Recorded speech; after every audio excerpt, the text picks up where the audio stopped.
Yep. So what you'll need to assemble a radar sensor is you'll need the body case, the lens, the back plate, and some of these cable clips.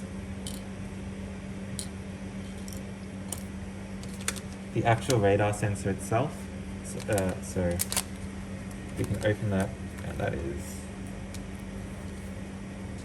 this PCB here, front and back.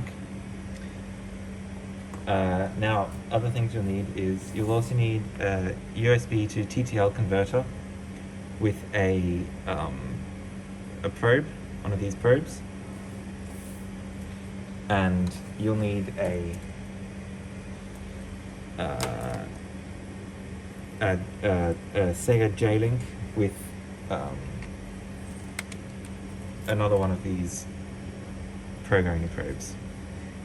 The wiring for this can be found on the Bossel Wiki. Okay,